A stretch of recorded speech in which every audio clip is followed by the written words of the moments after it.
Hello, English learners, and welcome to another great podcast with English Pod. My name is Marco. And I'm Erica. And today we have another really great lesson for you, elementary lesson. That's right. And it's another lesson about money. We have no money here at English Pod. We are in debt here. In debt. Yes. Okay. In debt. debt. So what does that mean? Why don't you tell us?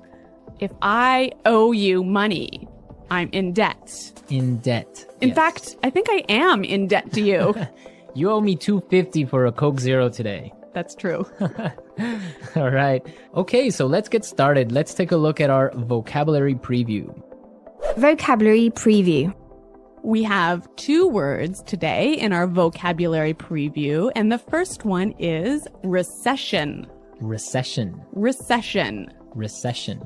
So, recession. Everyone's talking about it right now. And what does it mean? I don't know. That's your job. I don't know. I really don't know. Why don't you tell me, Erica? Because this isn't my topic for today. Okay. Recession is a period of time when the economy of a country is doing badly. In a recession, the country is making less money. That's true. So maybe we can give a few examples of things that happen in a recession to show the meaning of this a little bit better.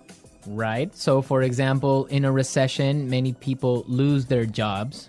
Because companies might close or go bankrupt. Exactly. And also, people start spending less money. That's true. And the stock prices of companies fall pretty fall. Yeah, they fall a lot, hey? Yeah. And that's what's going on now in the United States. Very true. Okay, so let's take a look at our second word, and it has to do with recession. It's broke. Broke. Broke. I'm broke. Broke. It means that you have no money. You're broke. I'm broke. Right, so these are our two words for vocabulary preview today, and you're going to hear them in the dialogue. This dialogue is about a man who is in debt. He's broke. Let's find out what happens.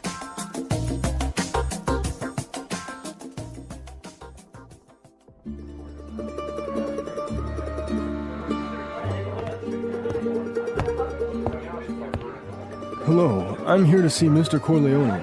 Right this way, sir.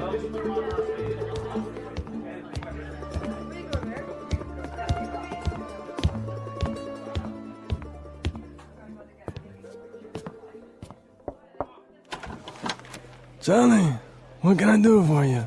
Mr. Corleone, I'm really sorry to trouble you, but I need your help. Anything for you, Johnny. Your father was like a brother to me. Well, sir, you see, this recession has hit me pretty hard. I lost my job and I'm in a lot of debt. I see. Yeah, you know, I've got credit card bills, car payments, I've got to pay my mortgage. And on top of all that, I have to pay my son's college tuition. So you're asking for a loan? Well, I just thought maybe you could help me out. What? At a time like this? I'm broke too, you know. You're not the only one who's been hit by the recession. I lost half my money and the stock market crashed. Go on, get...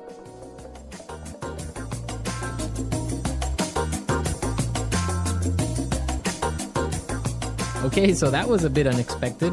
Yeah, that was certainly strange. He didn't go to the bank to ask for money, did he? No, he went to the mob, and the mob is broke. Oh no, you know it's a bad recession when even the mob runs out of money. All right, so why don't we start by looking at our language takeaway? Language takeaway. All right, so for today's language takeaway, we have 4 words from the dialogue, which we think are really important. Yes, so why don't we start with the first one? Loan. Loan. Loan. Loan. So Erica, tell us about a loan. What is a loan? Okay, when you borrow money, you get a loan. A loan, yes. Not to be confused with alone, like by myself. No, so this is L-O-A-N. Loan. Right. Okay, great. Let's take a look at our second word, mortgage. Mortgage. Mortgage. Mortgage. Now, this is very common. I'm sure many of you have mortgages. What is a mortgage? A mortgage is a type of a loan. Basically, it's a loan that helps you to buy a house. A house or a property. Yeah. So this is a funny word. I mean, there's this strange mortgage with a T. Yeah, it has a T in it, but you don't pronounce it. You say mortgage. Mortgage. So not mortgage. Not mortgage. Mortgage. Mortgage. Yeah. I had trouble spelling that one for this lesson, so I learned it well now. Okay. Let's move to our third word today. Hit me pretty hard. Hit me pretty hard. Hit me pretty hard. Hit me pretty hard. I think we have some examples that will help us understand this phrase. Example 1. My divorce hit me pretty hard. I'm so depressed. Example 2. This cold has hit me pretty hard. I've been in bed for a week. Example 3. The news of Fluffy's death hit me pretty hard. I've been crying for days.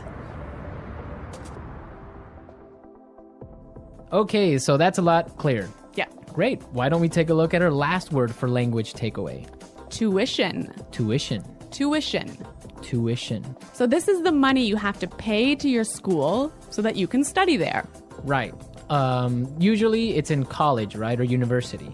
Yeah, but sometimes in some countries you have to pay tuition for public school. Okay, great. So it's time to listen to our dialogue again, and it's going to be slower so we can listen to all the words that we just talked about.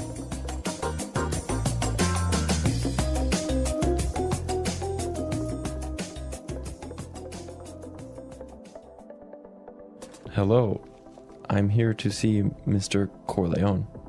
Right this way, sir. Charlie, what can I do for you? Mr. Corleone, I'm really sorry to trouble you, but I need your help. Anything for you, Charlie. Your father was like a brother to me. Well, sir, you see, this recession has hit me pretty hard. I lost my job, and I'm in a lot of debt. I see.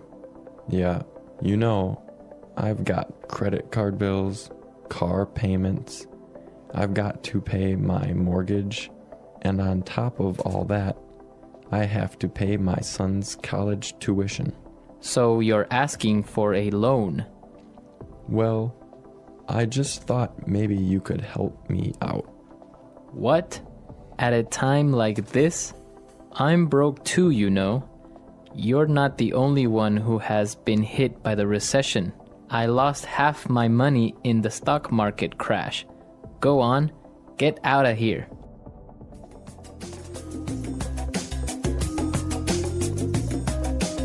Okay, so I think a lot of the key language we just talked about is a lot more clear now.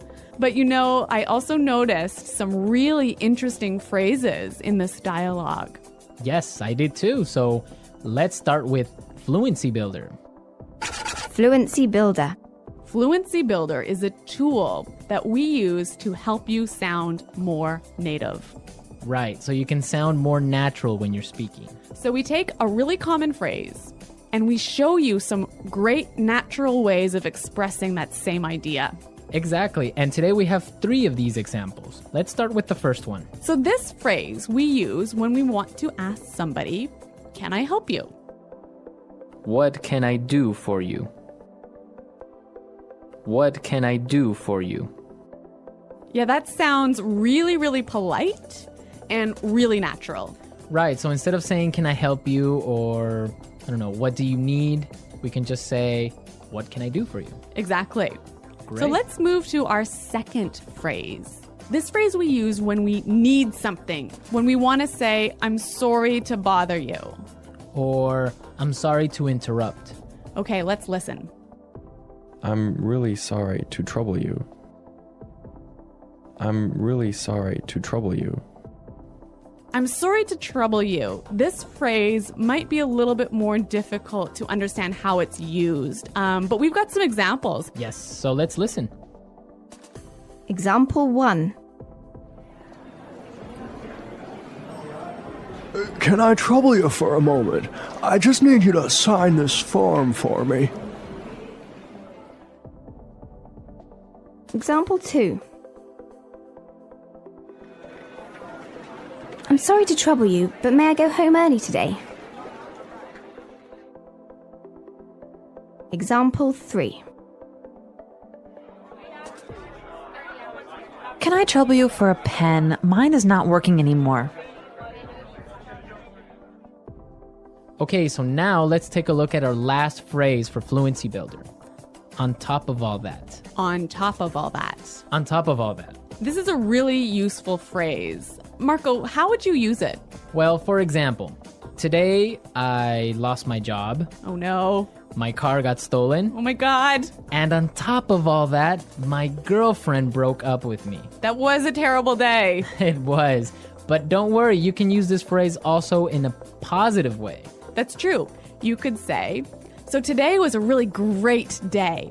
It was my birthday and all my friends came to visit me, and on top of all that, I got 1,000,000 presents. That is a great day. So you can use on top of all that in this way. It's like, and also. And also, yeah. Yeah, so on top of all that. So we are ready to listen to our dialogue a third time. We can hear all the words that we just talked about and all the phrases, and you'll definitely be able to understand a lot better now.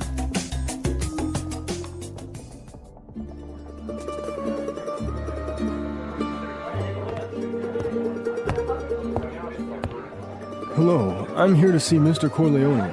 Right this way, sir.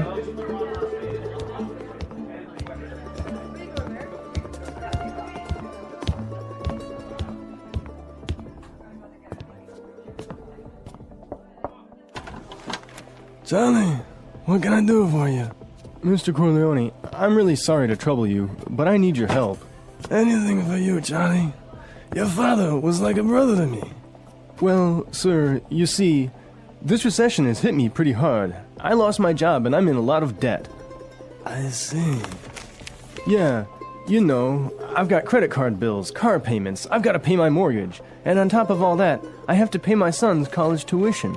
So you're asking for a loan? Well, I just thought maybe you could help me out. What? At a time like this? I'm broke too, you know. You're not the only one who's been hit by the recession. I lost half my money in the stock market crash. Go on!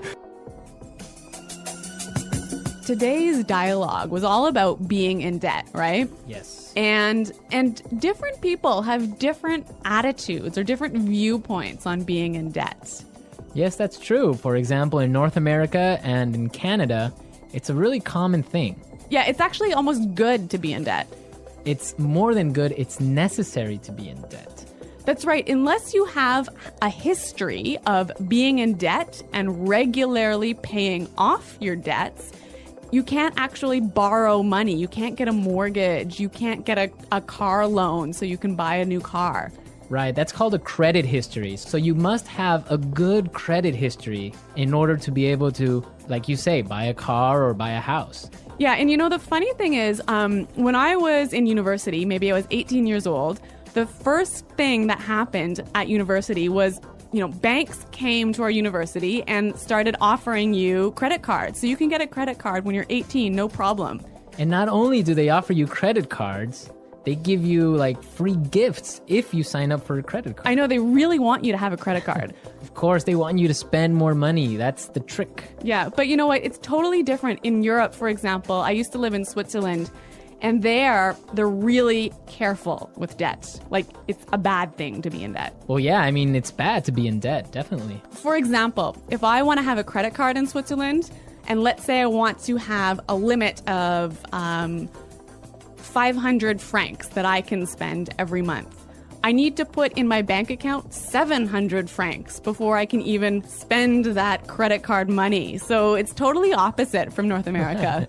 Well, yeah, I mean, in North America, it's crazy the way that people are in debt, and it's showing now with the recession, right? Yeah, that's true. So everyone, be sure to handle your money carefully. Don't be in debt unless you really, really have to.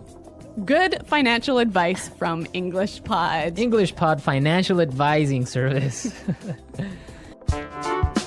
What is money? Money is something we use every day. People use money to buy things like food, clothes, and toys. We also use money to pay for services, such as taking a taxi or getting a haircut. Money is not just coins and paper. Today, many people use cards or phones to pay. But no matter how we use it, money helps us get the things we need and want. A long time ago, people did not use money. They traded things. For example, someone with eggs might trade them for bread. But this was not always easy. Money made it easier to buy and sell. Now, people can use money to save, to shop, or to give to others. Money is important in every country. Each country has its own kind of money. In the United States, people use dollars. In Europe, people use euros. In Japan, people use yen. Even though money looks different in each place, it has the same job. It helps people get what they need in daily life. Learning about money is useful. When we travel, shop, or work, we often use money. By understanding how money works and how to talk about it in English, we can be ready for real-life situations. How do people get money? People need money to live. They need it to buy food, clothes, pay for a place to live, and do many other things. But where does money come from? How do people get it? There are different ways that people can get money, and these ways can depend on who they are, where they live, and what they do. One of the most common ways to get money is by working. People have jobs, and they get money in return for their work. Some people work in shops, some in schools, some in hospitals, and some in offices. A teacher helps students learn and gets money for that work. A bus driver drives people from place to place and gets paid. A doctor helps sick people and earns money for helping. Every job is different, but many jobs help people earn money. Some people work for a company. This means they go to work every day, and the company gives them money each week or each month. This money is called a salary or wages. Other people do not work for a company. They work for themselves. These people are called self-employed. For example, a person who sells fruit in the market may be self-employed. They do not have a boss. They sell their fruit and keep the money they make. Children and students usually do not have full-time jobs, but sometimes they get money too. They might help their parents with small tasks and get some money as a reward. This money is often called pocket money or allowance. Some students work part-time after school. They might work in a cafe, a shop, or help with deliveries. This part-time job gives them extra money for things they want or need. Sometimes people receive money as a gift. On birthdays or special days, family members or friends may give money instead of presents. Some people also receive money from the government. For example, if a person is too old or too sick to work, the government might give them money to help them live. This is called financial support or benefits. There are also people who get money in other ways. Some people sell things they don't need. For example, they might sell old clothes, books, or furniture. They can sell these things online or in a market. Some people also get money by renting out a room or a house. If someone has extra space, they can let another person live there and pay rent. Another way people get money is by creating or making something. An artist may paint pictures and sell them. A musician may write songs and earn money when people listen to or buy their music. A person who writes books can get paid when people buy the book. These are creative ways to earn money, and they can be very rewarding.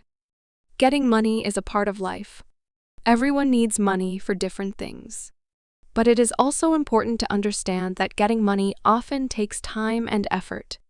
Some people work very hard but still have little money. Others may have a lot. It is not always the same for everyone.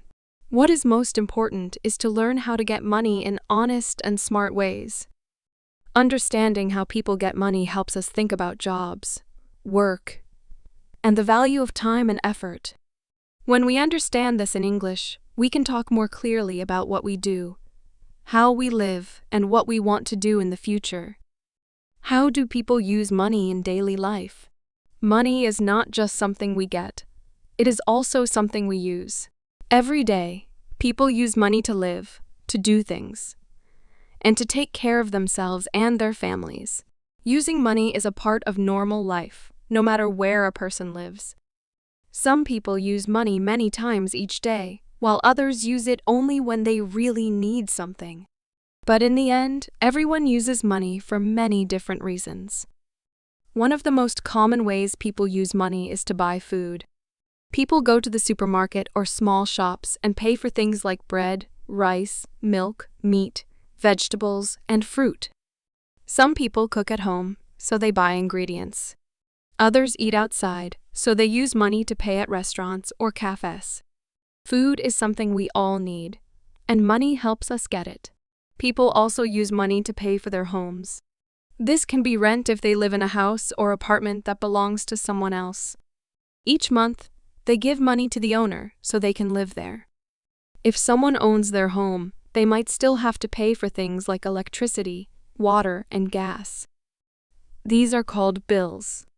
Paying bills is very important because we need lights, heat, and water in our homes. Without paying these bills, people may not be able to use these services. Another way people use money is for transportation. Some people take the bus, train, or subway. They need to buy a ticket or use a travel card. Others use money for gasoline if they drive a car. Even bicycles sometimes need repairs, and that can cost money too. Getting from one place to another is part of daily life, and money helps make that possible. People also use money for clothes. Clothes help us stay warm, feel comfortable, and look nice. Some people buy clothes for work, for school, or for special events. Shoes, jackets, uniforms, and bags all cost money. Some people shop in big stores, others go to small markets or secondhand shops. No matter where they buy, people use money to get what they need to wear. Money is also used for health. When someone is sick, they may need to see a doctor, buy medicine, or go to the hospital. In some countries, people have to pay for these things themselves. In other places, the government helps with the cost. Still, healthcare often needs money, and it is something many people think about when planning how they spend. Another way people use money is for communication. We use phones to talk and send messages. We use the internet to work, study, and watch videos. All of these things cost money. People pay for mobile phone service and internet at home or in cafes. Today, communication is very important, and people use money to stay connected. Some people use money for education. They might buy books, pay for school, or take classes. Parents often use money to help their children go to school.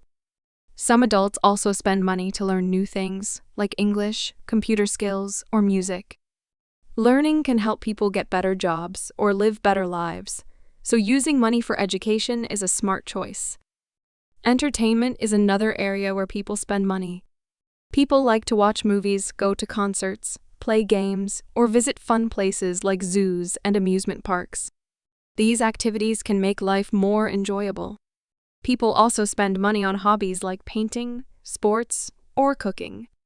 Entertainment is not always necessary, but it helps people relax and feel happy. People also use money to help others. Sometimes, they give money to family members, friends, or people who are in need. They may give to charities or to someone who lost their job. Helping others with money is a kind and generous thing to do. It shows that money is not only for ourselves, but can also make life better for others. Lastly, people use money to save. Not all money needs to be spent right away. Some people put money in the bank or keep it in a safe place. This is called saving. Saving helps in the future, especially when there is an emergency or a special goal like buying a house or going on a trip. Saving money is not always easy, but it is important. Using money is a big part of life. We use money in small ways and big ways. By learning how people use money every day, we understand more about choices, needs, and responsibilities. When we talk about these things in English, we can share our ideas, ask questions, and live more confidently in the world around us. Saving and spending, what's the difference and why do they matter? Every person who has money needs to make a choice. This choice is between spending money and saving it. These two actions are very different, but both are important.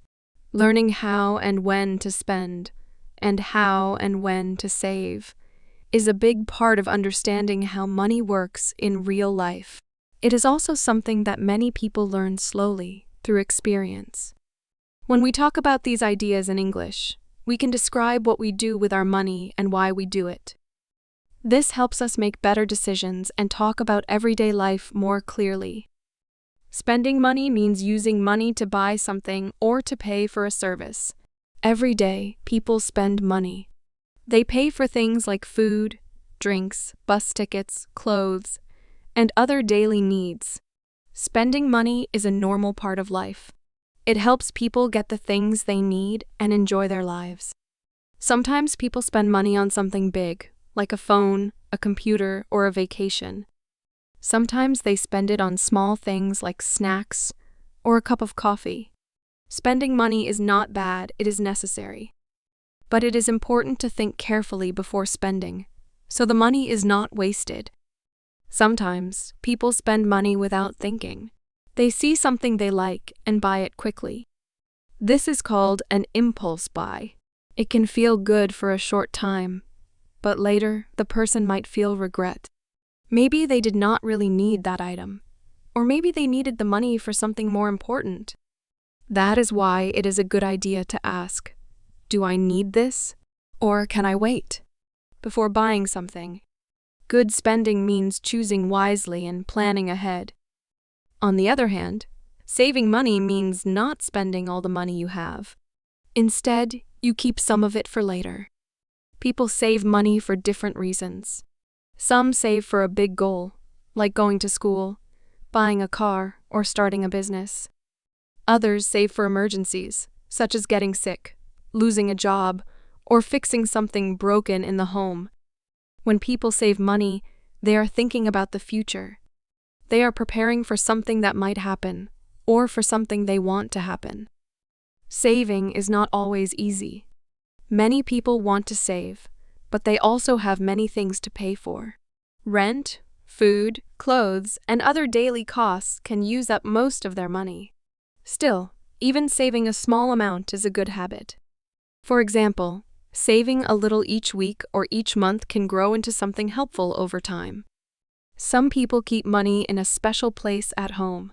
Others use a bank, which keeps the money safe and sometimes adds extra money, called interest. There are different ways to help with saving and spending. One way is to make a budget. A budget is a plan. It shows how much money a person gets and how much they need to spend. It also shows how much they can save. A budget helps people see where their money goes. For example, if someone sees they are spending a lot on coffee every day, they might choose to make coffee at home and save the extra money. A budget gives people more control over their money. Another way to save money is to think before buying. When someone wants to buy something, they can ask, is this a need or a want? A need is something important for life, like food or a place to live. A want is something that is nice, but not necessary, like a new toy, a fancy phone case, or eating at a restaurant. Sometimes it is okay to spend on wants, but not all the time. Knowing the difference helps people save more. Saving and spending are not opposites. They work together. Some money must be spent to live, and some money should be saved for later. If someone only saves and never spends, they may miss out on good experiences. If someone spends everything and never saves, they may face problems in the future. The key is balance. A good life includes both careful spending and smart saving. Talking about saving and spending in English helps learners share their goals, make plans, and understand others. They can say things like, "I'm saving for a new bike," or "I try not to spend too much on clothes." They can ask questions like, "How do you save money?" or "Do you have a budget?" These are real-life conversations that help people connect and learn from each other. Understanding the difference between saving and spending is more than just a money skill, it is a life skill. It teaches us to think ahead, to be responsible, and to make choices that help us reach our goals. When we learn the English words to talk about money, we also learn how to live better in the world. Problems with money when there isn't enough. Money helps people live. It helps them buy food, pay rent, get clothes, and take care of their families. But not everyone has enough money. Around the world, many people face money problems. These problems can make life hard. When people don't have enough money, they must make difficult choices. They must decide what to pay for and what to skip. Sometimes they must go without things they need. Understanding these problems and how people deal with them is important, both in life and in learning English. Money problems can happen for many reasons. Sometimes people lose their jobs. This means they stop working and no longer get paid. Without a job, it becomes very hard to pay for food, rent, or electricity. Other times, people work, but their salary is very low. Even if they work full-time, their money may not be enough. In some places, prices are high, but wages are low. This creates stress for workers and their families. Another reason for money problems is debt. Debt means someone has borrowed money and must pay it back. People borrow money for many reasons. They might need to buy a house, go to school, or pay for a hospital visit. Sometimes they use a credit card to buy things and promise to pay later. But if they cannot pay back the money on time, the debt grows. Over time, it becomes harder and harder to get out of debt. This can make people feel worried or trapped. Medical problems can also cause money troubles. If someone gets sick and needs medicine, a doctor, or a hospital, it can be very expensive, especially if they don't have health insurance. Some people must choose between buying medicine or buying food. Others delay going to the doctor because they can't afford it. Health and money are closely connected, and problems in one area often create problems in the other. Education costs are another challenge. In many places, going to school or university is not free. Students and families often borrow money to pay for classes, books, or housing. This can lead to large debts. Some people finish school with a good education, but still struggle to find a job. They must pay back what they borrowed, even if they are not earning much. Money problems don't just affect people's wallets. They affect their feelings too. Worrying about money can make people feel sad, tired, or angry. Some people feel embarrassed and don't want to talk about it. Others argue with family or friends about money issues. It can be hard to sleep or enjoy life when someone is always thinking about bills, rent, or work. Money stress is real, and it can change how people act and feel. So, what do people do when they don't have enough money? Different people try different things. Some people get a second job or work longer hours. Others try to spend less, maybe by cooking at home, walking instead of taking the bus, or buying only what is necessary. Some people ask for help from family or friends. They may also visit community centers, food banks, or charities. These places sometimes give food, clothes, or support to those in need. In some countries, the government helps people who don't have enough money. This help may be called welfare, benefits, or assistance. People may get money for food, housing, or healthcare. This can make life easier for those who are struggling, but sometimes the help is not enough or not easy to get. Some people don't know how to ask for help, or they feel ashamed to ask. Even in hard times, many people try to stay strong. They look for small ways to improve their situation. Some people take free classes to learn a new skill. Others start small businesses, like selling food, making clothes, or doing repairs. They use their time and talent to earn a little extra. Every small step can help build a better future. Learning how to talk about money problems in English can help too. People can ask questions like, "Do you know where I can find help?" Or "Is there a place to get free food or clothes?" They can also say things like, "I'm having trouble paying rent this month," or "I'm looking for extra work." These are useful sentences that open the door to support and advice. Money problems are real and difficult. They can affect anyone young or old, working or not, in any part of the world. But with the right words, knowledge, and support, people can face these problems and find new solutions. Talking about money problems in English is not just about language, it's about life. And learning how to talk about these things gives us strength, connection, and hope. The English Pod Audio Review. Listen to the meaning, then say the vocabulary word. Disturb or bother. Trouble. A period of time when the economy of a country is bad. Recession. Had a strong negative effect on me. Hit me pretty hard. The amount of money you owe to a person, bank, company, etc. Debt. Besides that, in addition to.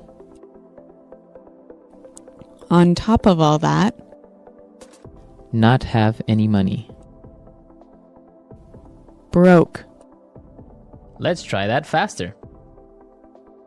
The amount of money you owe to a person, bank, company, etc. Debt. Besides that, in addition to. On top of all that. Disturb or bother. Trouble. Not have any money. Broke. Disturb or bother. Trouble. Besides that, in addition to. On top of all that. Had a strong negative effect on me. Hit me pretty hard. A period of time when the economy of a country is bad. Recession. Not have any money. Broke. Had a strong negative effect on me. Hit me pretty hard. The amount of money you owe to a person, bank, company, etc. Debt. A period of time when the economy of a country is bad. Recession. Now say the word and hear it in a sentence. Trouble.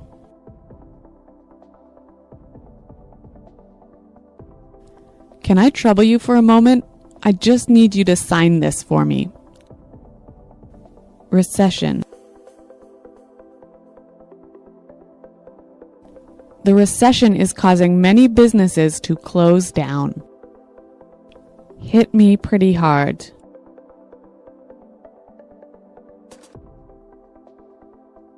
My divorce hit me pretty hard. I'm so depressed. Debt. My uncle just bought a new house and now he's in a lot of debt. On top of all that,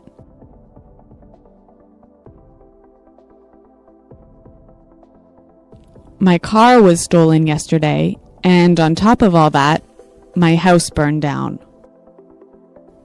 Broke. I spent all my money on a new TV, so now I'm broke. Recession. The recession is causing many businesses to close down. Hit me pretty hard.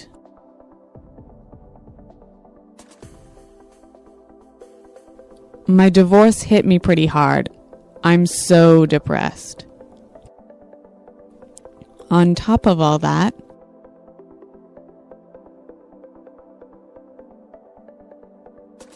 my car was stolen yesterday, And on top of all that, my house burned down.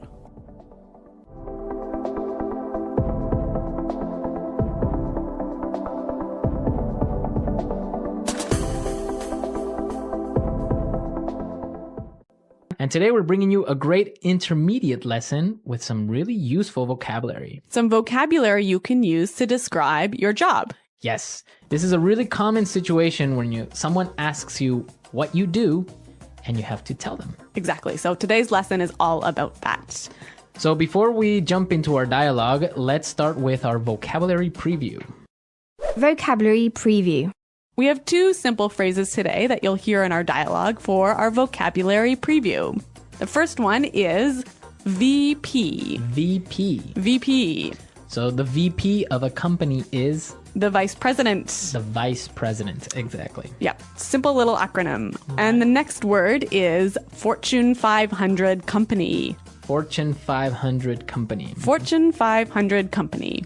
So a Fortune 500 company is? I'll let you explain.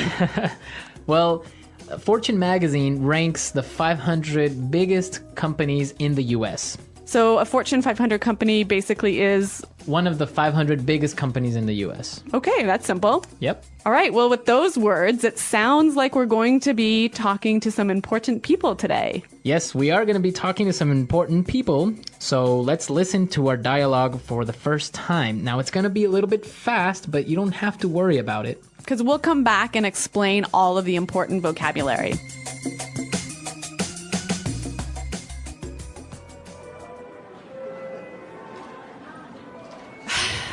Oh, look. There's Caroline and her boyfriend. She's always going on about him at the office. Great, they saw us. They're coming this way. Oh, man. Jessica, Arthur, hi.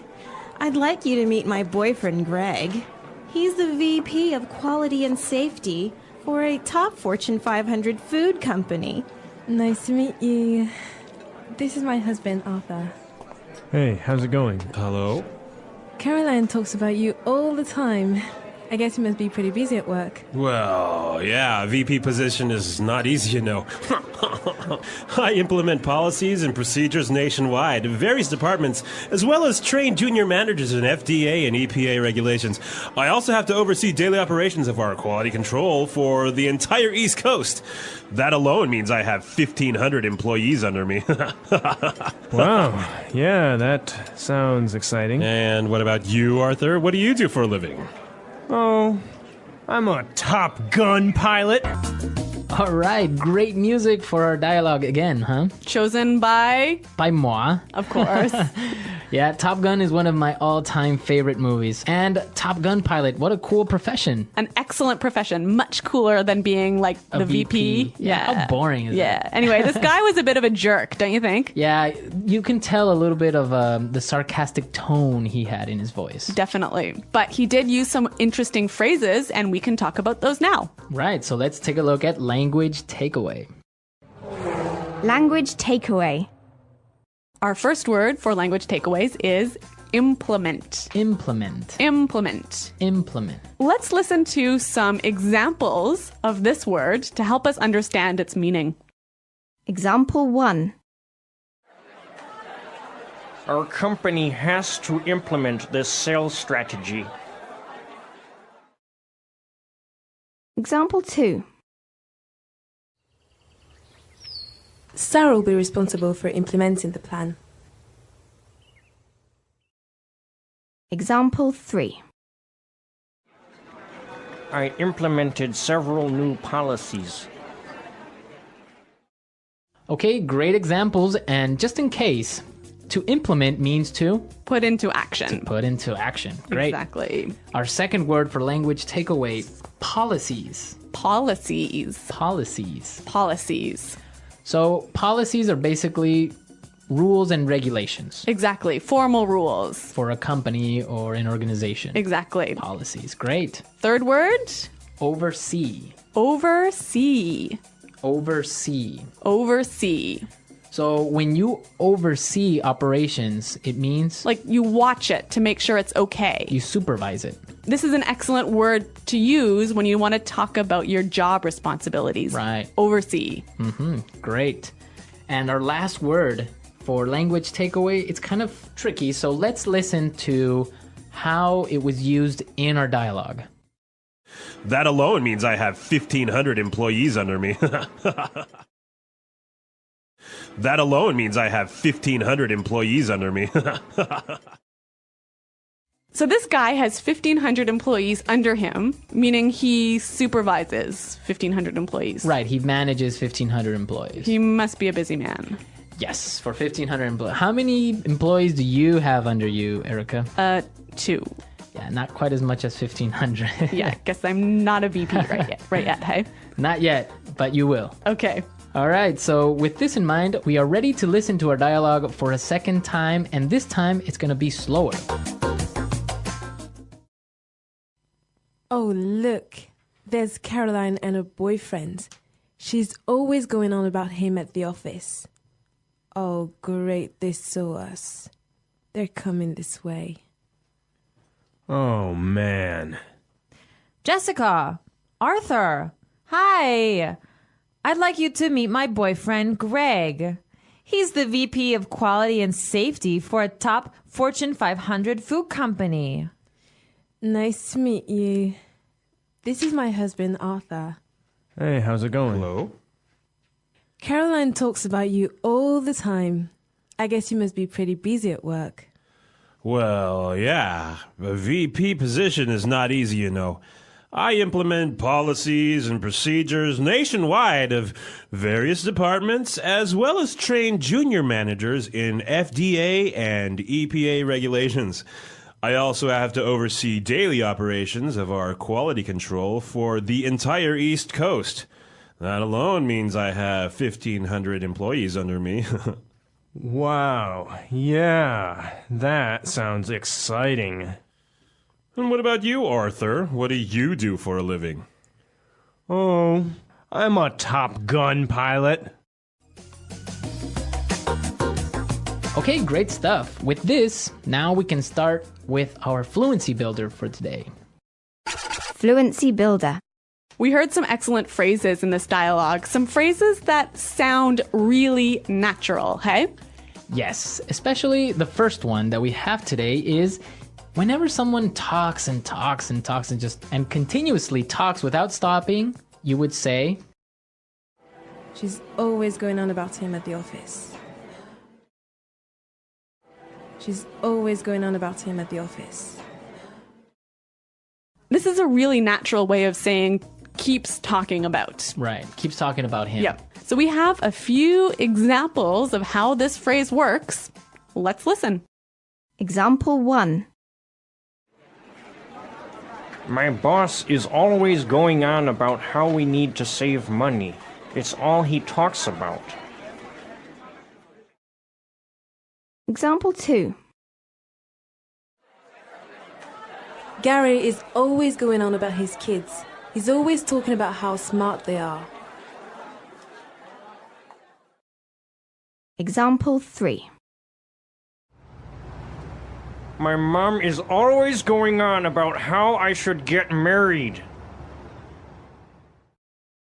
Okay, excellent. It's clear now. Yes. Okay, so let's move on to our second phrase for today. And this is a great one to use whenever you meet someone for the first time. Or when you start to talk to someone for the first time. Great.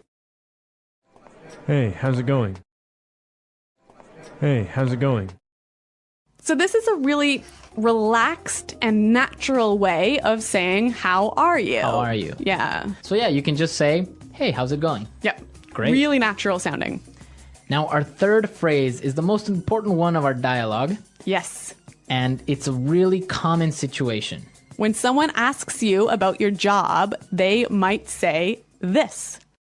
Arthur, what do you do for a living? Arthur, what do you do for a living? So this is a really great way of asking what work do you do or what is your job? Yes. I know a lot of students sometimes say, what is your job? Yeah, and that is, it's kind of correct, but not really. It doesn't sound very natural. Right. So you want to use what do you do or What do you do for a living? Sounds great. That's the way you ask someone what is their job. And that's how you sound supernatural. Okay, so we're ready now to listen to our dialogue a last time. And now you are ready to understand everything.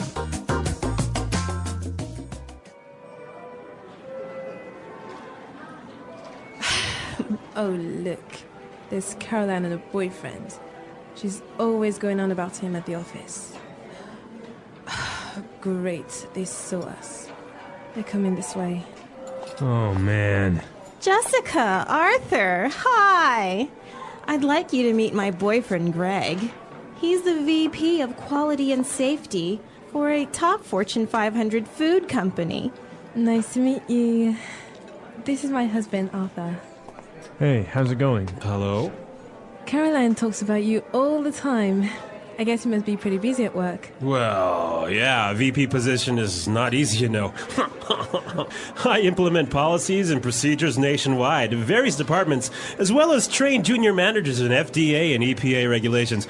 I also have to oversee daily operations of our quality control for the entire East Coast. That alone means I have 1,500 employees under me.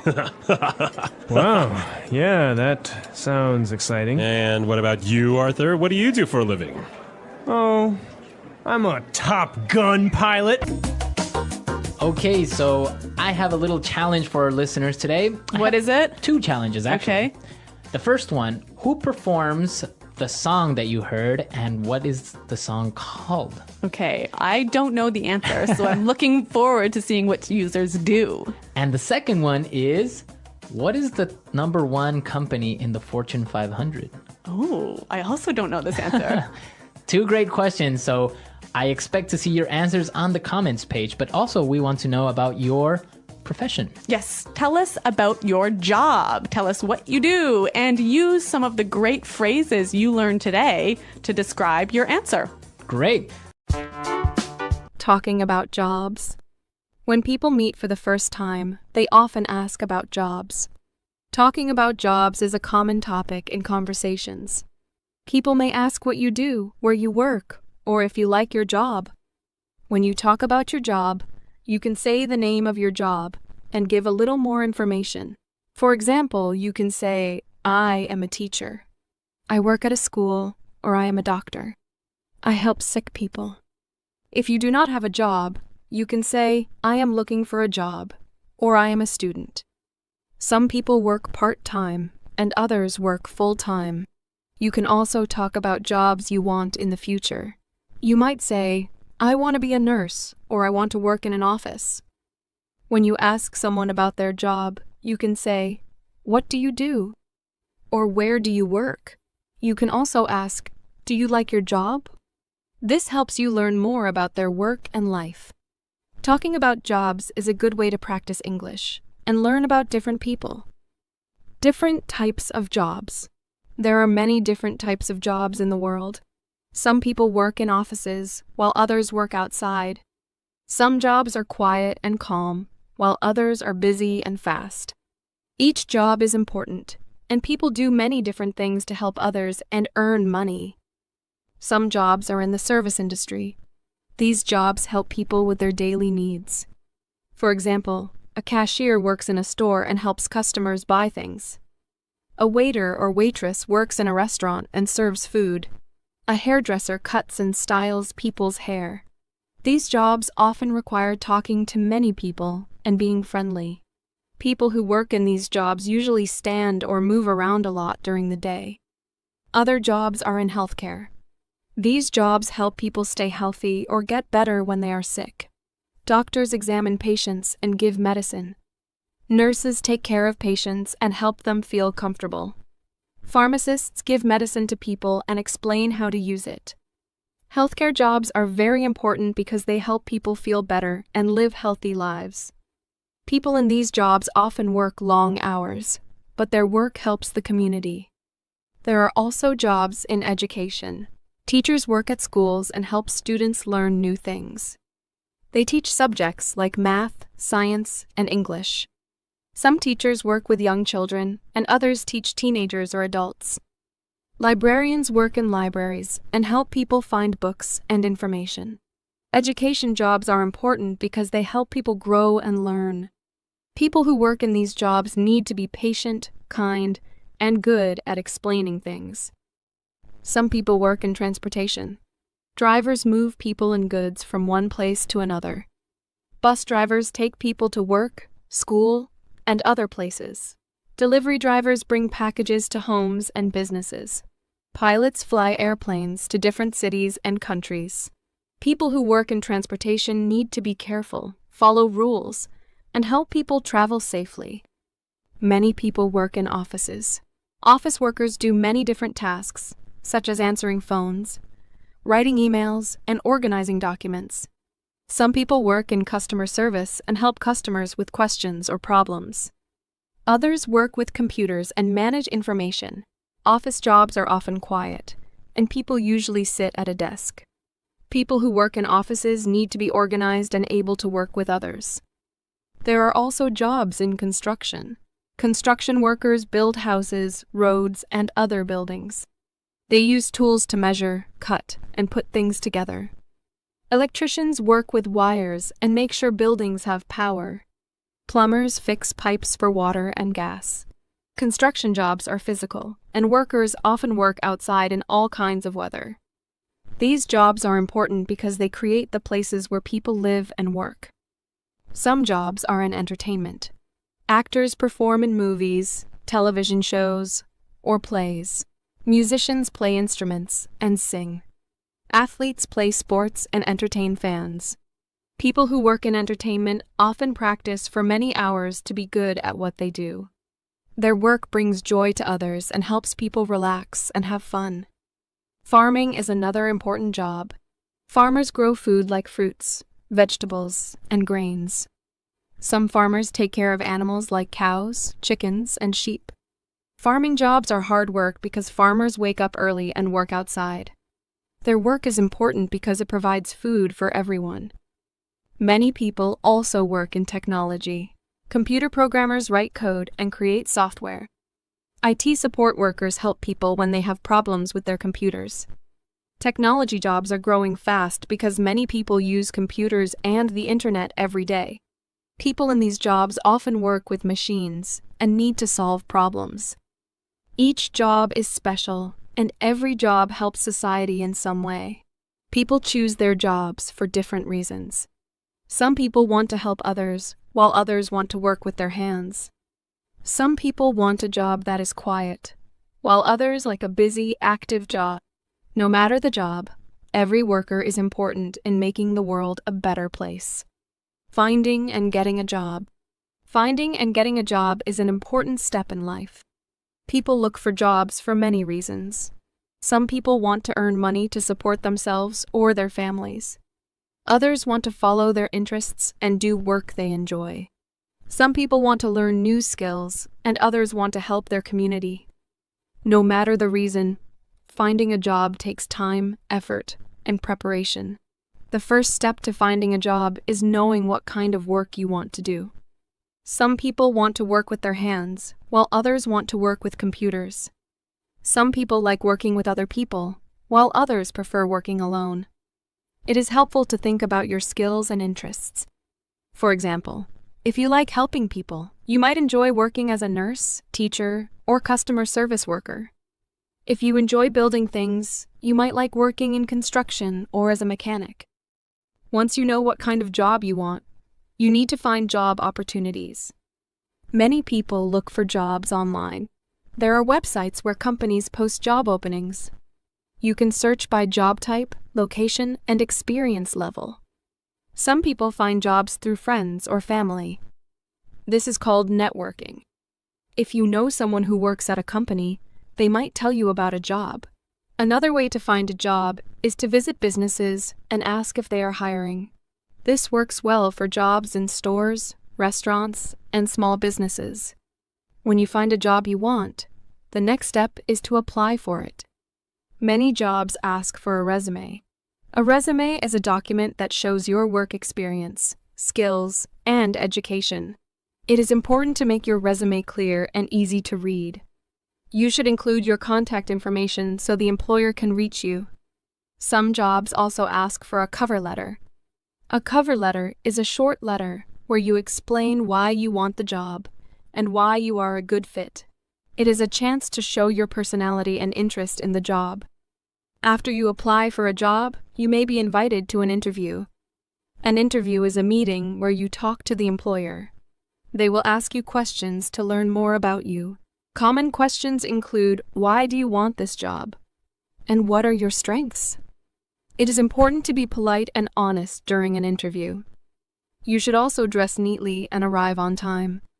Employers want to hire people who are responsible and respectful. During the interview, you can also ask questions about the job. You might want to know about the work schedule, the team you will work with, or the tasks you will do. Asking questions shows that you are interested and serious about the job. If the interview goes well, the employer may offer you the job. Sometimes they will call or email you later with a decision. If you get the job, you may need to sign a contract. A contract is an agreement between you and the employer. It explains your job duties, work hours, and salary. You should read the contract carefully and ask questions if you do not understand something. Starting a new job can be exciting and challenging. On your first day, it is important to listen carefully and follow instructions. You may meet new coworkers and learn how to do your tasks. It is normal to feel nervous, but with time, you will feel more comfortable. Being on time, working hard, and being kind to others will help you succeed. Sometimes people do not get the job they want. This can feel disappointing, but it is normal. You can learn from the experience and try again. It is helpful to ask for feedback if possible. Feedback can help you improve your resume, interview skills, or work experience. The more you try, the better you will become at finding and getting a job. Many people change jobs during their lives. Some people want a better salary, while others want new challenges. Learning new skills can help you find better jobs. You can take classes, read books, or learn from others at work. Being open to learning and growing can lead to more job opportunities in the future. Finding and getting a job is a process. It takes time, patience, and hard work. Each step from deciding what you want to do, to applying, interviewing, and starting a new job is important. With effort and a positive attitude, you can find a job that fits your skills and goals. Success and growth in a job. Getting a job is an important achievement, but succeeding and growing in a job is also very important. Success at work means doing your job well, improving your skills, and building good relationships with others. It takes time, effort, and a positive attitude to grow in any job. People who work hard and continue learning often have better career opportunities and feel more satisfied with their work. One of the most important parts of being successful in a job is doing your work carefully and on time. Employers appreciate workers who complete tasks correctly and meet deadlines. It is important to follow instructions and ask questions if you do not understand something. Being organized helps you manage your time well. You can make a to-do list to keep track of your work. This helps you stay focused and complete tasks in the right order. When you do your work well, your employer will trust you with more responsibilities. Good communication is also important for success in a job. In most jobs, you need to talk with your coworkers, managers, or customers. It is important to listen carefully and speak clearly. When you listen, you understand instructions better and avoid mistakes. Speaking clearly helps you share your ideas and ask for help when needed. Writing emails and messages in a polite and professional way is also a key skill. Good communication makes the workplace more friendly and helps everyone work together smoothly. Being reliable is another important quality for success. Reliable workers come to work on time and finish their tasks without being reminded. If you promise to do something, it is important to do it. If you cannot finish on time, you should tell your manager and ask for help if needed. Employers value people who are dependable because it helps the business run smoothly. Having a positive attitude can also help you succeed at work. Every job has easy and difficult parts. It is normal to face challenges or make mistakes, but staying positive helps you keep going. When problems arise, try to find solutions instead of giving up. People with a positive attitude are easier to work with, and this helps create a better work environment. Employers often notice workers who are friendly, helpful, and willing to learn new things. Another way to grow in your job is by learning new skills. Many jobs change over time, and learning new skills helps you keep up. You can ask your manager if there are new tasks you can try. You can also take classes, attend workshops, or study on your own. For example, learning how to use new computer programs can help you work faster. If you work in customer service, learning better communication skills can help you handle customer questions and problems more easily. When you learn new skills, you become more valuable to your employer. Building good relationships at work is also important. Being kind and respectful to your coworkers helps create a positive workplace. You should listen to others' ideas and offer help when needed. When you work well with others, teamwork becomes easier. It is also helpful to respect your manager and follow their instructions. Good relationships can lead to new opportunities, such as promotions or better tasks. Receiving feedback is another important part of growing in your job. Feedback is advice or comments about your work. Sometimes feedback is positive, and sometimes it includes areas where you can improve. It is important to listen to feedback with an open mind. If your manager suggests changes, try to follow their advice.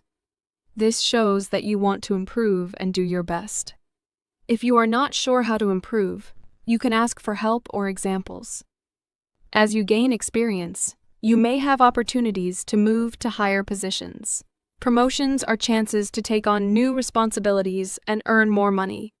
To be ready for a promotion, show that you can handle your current job well and are willing to learn more.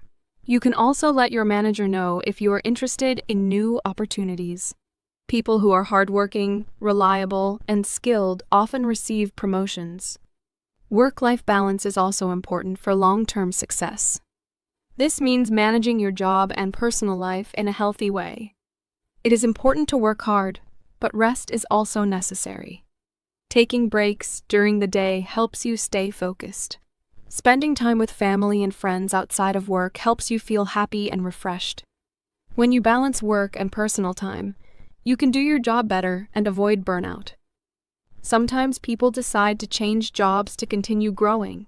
They may want a higher salary, new experiences, or better working conditions.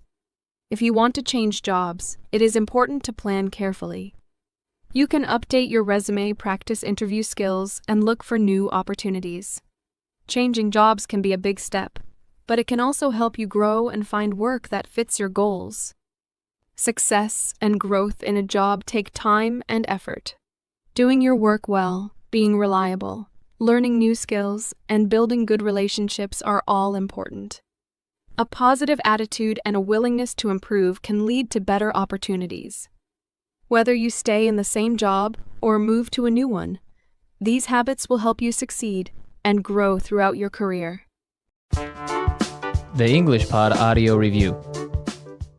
Listen to the meaning, then say the vocabulary word.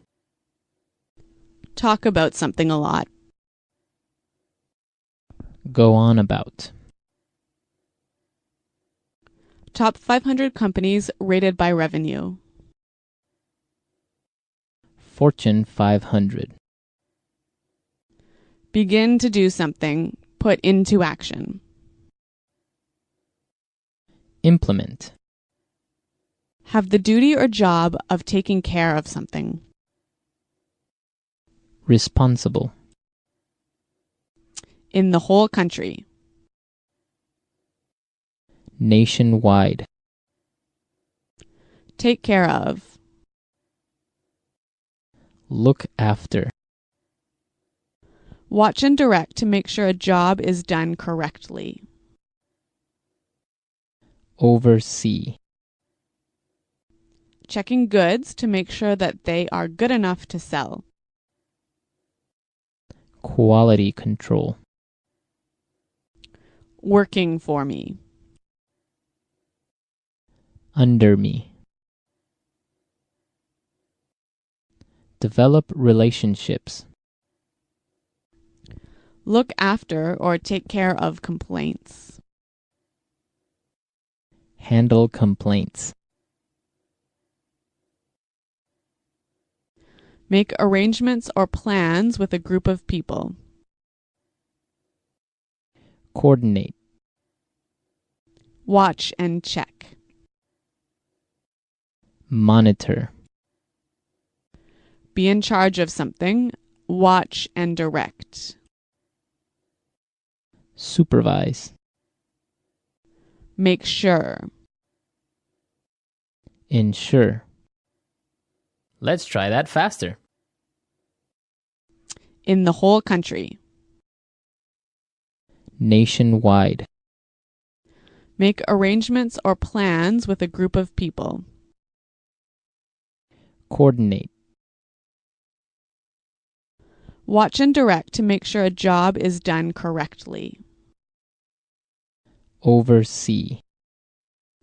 Top 500 companies rated by revenue. Fortune 500. Take care of.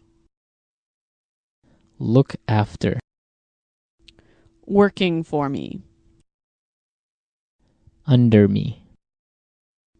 Checking goods to make sure that they are good enough to sell. Quality control. Be in charge of something. Watch and direct. Supervise. Watch and check. Monitor. Have the duty or job of taking care of something. Responsible. Make sure. Ensure. Begin to do something. Put into action. Implement. Develop relationships. Look after or take care of complaints. Handle complaints. Talk about something a lot. Go on about. Now say the word and hear it in a sentence. Go on about.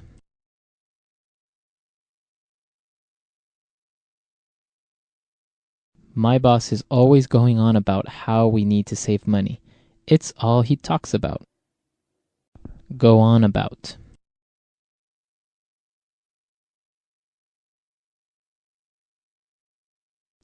Gary is always going on about his kids. He's always talking about how smart they are. Go on about. My mum is always going on about how I should get married. Implement. Our company has to implement this sales strategy. Implement. Sarah will be responsible for implementing the plan. Implement. I implemented several new policies.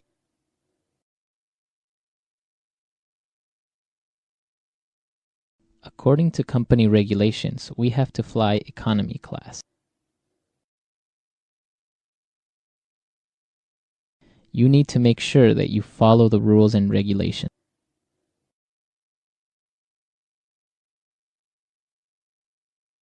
Government regulations do not allow us to import raw meat. Oversee. In my last job, I oversaw recruitment.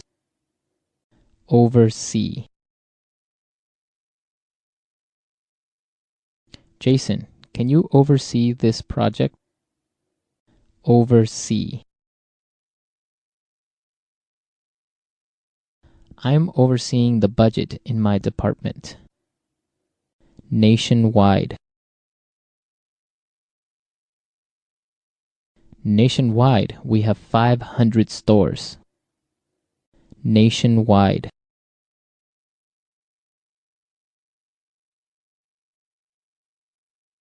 The government will be starting nationwide testing of grade 4 students. Nationwide. There is a nationwide shortage of doctors.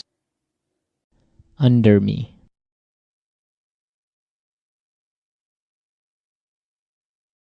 In your new job, you'll have 18 employees under you. Under me.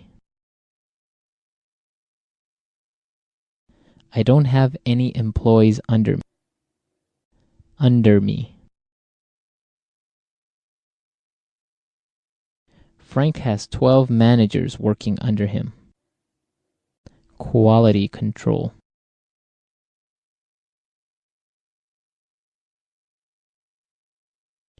Our quality control measures help make sure that there are no mistakes in our product. Quality control. I am responsible for quality control in our factory. Quality control.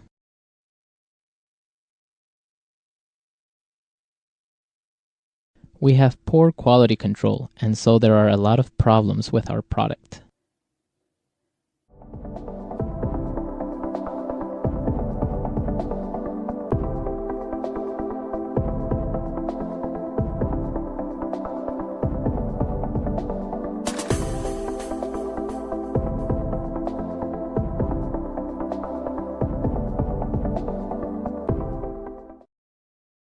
So, Marco, what are we talking about today? Today we're going to be talking about a popular topic all over the world, and that is smoking.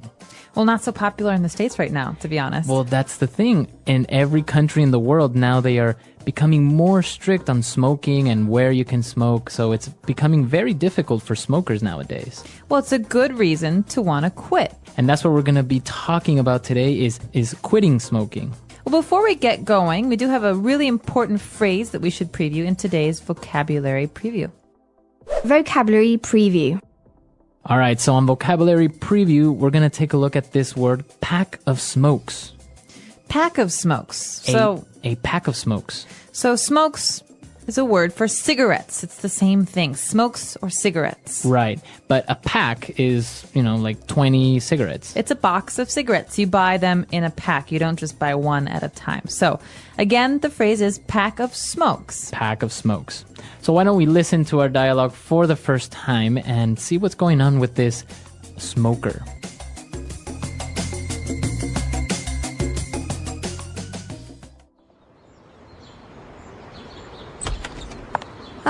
It smells like an ashtray in here. Hi, honey. What's wrong? Why do you have that look on your face? What's wrong? I thought we agreed you were going to quit smoking. No. I said I was going to cut down, which is very different. You can't just expect me to go cold turkey overnight. Look, there are other ways to quit. You can try the nicotine patch or nicotine chewing gum. We spend a fortune on cigarettes every month. And now laws are cracking down and not allowing smoking in any public place. It's not like you can just light up like before. I know. I really am trying, but I don't have the willpower to just quit. I can't fight with the urge to reach for my pack of smokes in the morning with coffee or after lunch. Please understand. Fine. I want a divorce.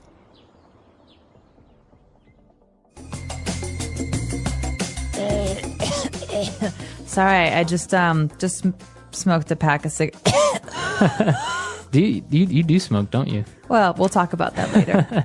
All right, so it is a little bit extreme, though. I mean, he's divorcing her because she won't quit. Well, some people really are health conscious and are afraid of the negative side of smoking, which has a lot of health side effects. Yeah. Well, as he was complaining about all the negative effects and the negative aspects of smoking, he did mention, both of them mentioned a lot of great words and phrases, so why don't we take a look at them now in Language Takeaway? Language takeaway. Well, this first word is a word that's very important for any smoker who goes to a bar or a restaurant and needs to put the ash somewhere, right? So when you smoke, there's some ash, there's some messy, dirty stuff, and you need an ashtray to collect it. An ashtray. So an ashtray is something that's usually round or square, and you put it on a table, and it's just very helpful to keep the house clean or restaurant clean. So if you're in a restaurant, you say, hey, can I have an ashtray, please? So the residue or the stuff that when you're smoking, it comes out the gray, I don't know, like dust. It's called ash. Right. And this is a tray. But the complaint here is, it smells like an ashtray in here. That means it smells really, really bad in here. Yeah, it smells like cigarettes. Yeah, so that word again is ashtray. Ashtray. All right. Well, and the guy was complaining and he said, well, I thought you were going to quit smoking. And she said, no. I said I was going to cut down.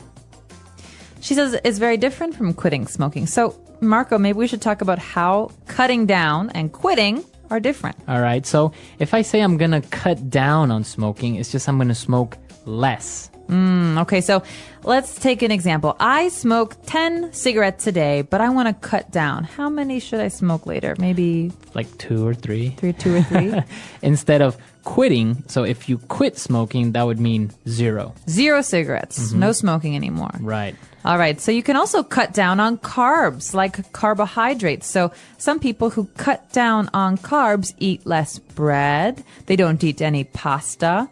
So these are really good ways of trying to talk about dieting as well as smoking. Right. And I think we have a couple of examples of other ways we can use this phrase cut down. So let's listen to them now. Example 1.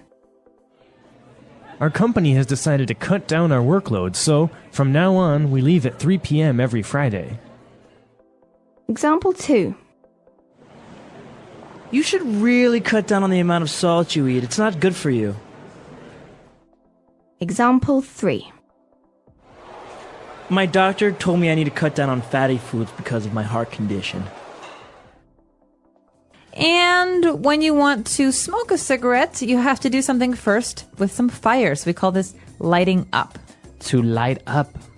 So lighting up, it doesn't mean turning on the light. No. It actually means using a lighter or some fire to start your cigarette. Right, so you want to light up with a lighter, matches, or some sort of fire. The husband says, it's not like you can just light up like before. That means it's not like you can just smoke like before. So right. In some cases, light up means to smoke a cigarette. We're in a movie theater and someone lights a cigarette. And I say, you can't light up in here. Right, so you can't smoke in here. You can't smoke in here. It's another way of saying smoking. Very good. And she was explaining, how difficult it is and she's trying to quit. But she said, I don't have the willpower to just quit. Ooh, willpower. So this is an important word. Willpower. Willpower. You think of the main part of this word as will. That means the desire to do something. You want to do something. So if I have willpower, I have strong willpower, what am I saying? You're saying that you can make a decision and you can follow your decision. So I decide not to eat cake. I have very strong willpower, so I never eat cake. If I don't have strong willpower, maybe I sometimes secretly eat cake in the middle of the night from my refrigerator. So that happens, right? Sometimes you don't have strong enough willpower, so you kind of eat a little bit of cake. Yeah, nobody's watching. Exactly. And you can have willpower about lots of different things. So this is a great word, again, to use when you're talking about dieting or smoking or drinking. Any type of maybe temptation. Exactly. All right. And, well, she said she had this urge to reach for her pack of smokes. Ooh, urge is another good one. And it's very similar to willpower, but an urge is kind of like a physical feeling that makes you want to do something. So you have like this strong desire. So I have the urge to go swimming today. I don't know why, but I really want to. All right. You have an urge. Interesting word. Pregnant women often have these kinds of things too. I have the urge to do something. We also call them cravings. Oh, cravings or urge to do something. All right, interesting. So we've taken a look at these 5 great words, and I think we should listen to our dialogue again. We're going to slow it down just a little bit, and then we'll come back and talk some more.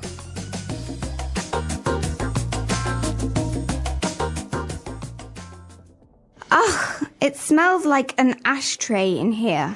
Hi, honey. What's wrong? Why do you have that look on your face? What's wrong? I thought we agreed that you were going to quit smoking.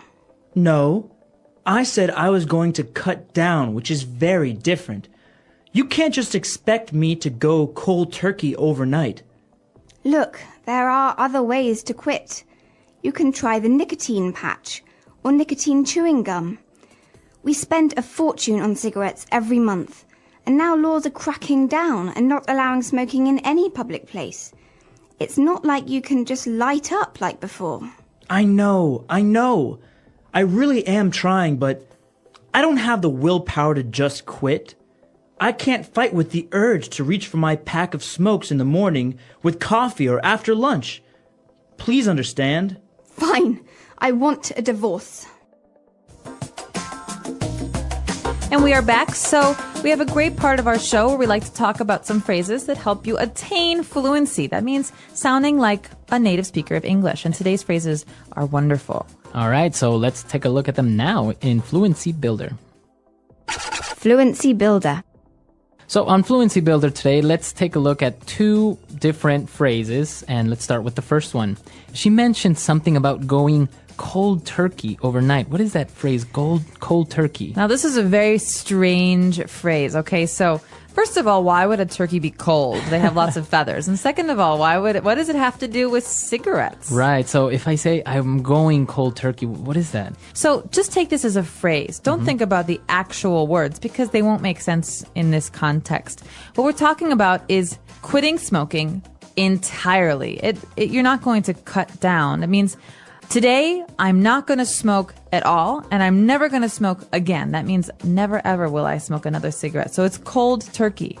So if I go cold turkey, it means I stop doing something immediately and suddenly and forever. Entirely. All right. So you can use this phrase for different habits, different things that you do, like drinking, for example, or cutting down on sugar. But generally, we just say this about cigarettes. So it's mostly related to smoking. Yeah, so going cold turkey. Some people like to smoke less, like one cigarette a day or one cigarette a week. But going cold turkey is supposed to be the hardest. Right. Okay. Going cold turkey. All right. And well, he was explaining the different negative aspects of smoking. He said, well, they spend a fortune on cigarettes every month. And he said, laws are cracking down. So if the laws are cracking down, what is he trying to say there? Well, this is actually a very interesting point because in America right now, it's very hard to smoke in public places. So this means that the government is trying to stop people from smoking. So they say, no more smoking in public places, no more smoking in restaurants, no more smoking in bars. And so this means they're cracking down. They're making it harder to do something. So they are becoming more strict. I think for this phrase, we should listen to a couple of more examples just to make sure we understand it. Example 1. The police are cracking down on drunk driving in our city. Example 2. Our school has really started to crack down on tardiness. Example 3. The president has passed a law that will crack down on possession of illegal substances. All right, so the government is cracking down. Laws are cracking down. Yeah, exactly. So this is an important one because you read this in the newspapers as well about certain laws and police action. All right, great. So I think it's time for us to listen to this dialogue for one last time, and then we'll come back and talk a little bit more about this vice.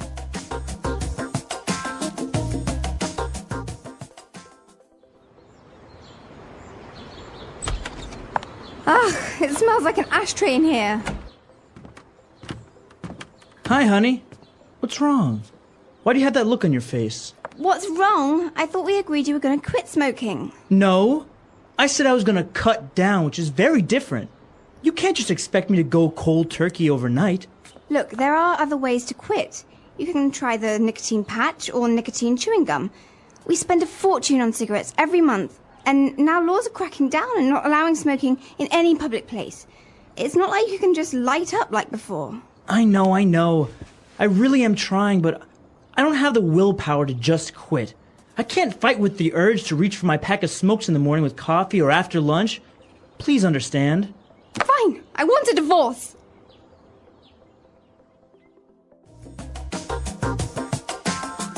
So, do you have a problem with this vice, as you call it? Are you a smoker? I'm really not. I'm the type of person that could maybe smoke socially, like if we go out to a bar with drinks, a social smoker like they call it, right? Yeah. I'm jealous. But not really. You're a habitual smoker, right? Right. Well, I was. I'm trying to cut down. So as a habitual smoker, I often smoked every day. Sometimes I smoked a lot, and sometimes I smoke less. But right now I'm in a period where I'm mostly quit. Okay, almost. Yeah, well, I haven't smoked in a while, and when I do, it's just one cigarette. Now, it is interesting because, like we mentioned, laws are cracking down on where you can smoke, but also taxes and cigarettes are becoming much more expensive, right? Absolutely, especially where I'm from in Chicago. It's easy to spend maybe $10 or $12 on one pack of cigarettes. On a pack of cigarettes. Imagine that. Yeah. So, and you have people that can't help smoking 1 or 2 packs a day. Yeah. So how much is that a month? It's just an amazing amount of money. Thousands of dollars. Well, and I have to say, though, a lot of my friends who used to smoke in America have quit. So this is maybe working. The whole thing of making cigarettes more Taxing. expensive. Yeah, making them much more expensive. Now, another interesting thing, and what I was reading recently, is that, you know, those warnings that come on cigarette packs Yeah. that says, you know, smoking kills, smoking causes cancer. Actually, a study has proven that it's not effective, that people don't mind it or even worry about the cautions on the cigarette packages. Well, as a smoker, I could say that, yeah, you generally, if you're going to smoke a cigarette, don't look at the label that much. You just, you throw it in your bag and you forget about it. But it's actually gotten to the point where people choose the cigarette pack based on the picture. So it's like, oh yeah, give me the one with the black lungs, or give me that one. You know? Oh, God. Yeah, it's interesting. So it's not really working. I guess we're going to have to find other ways to make people more conscious about this vice. We should. But come to our website at englishpod.com. Tell us what you think about this vice, smoking. Is it good? Is it bad? Are you a habitual smoker or just a social smoker? What is smoking? Smoking is a habit that many people have. Some people smoke every day, while others smoke only sometimes.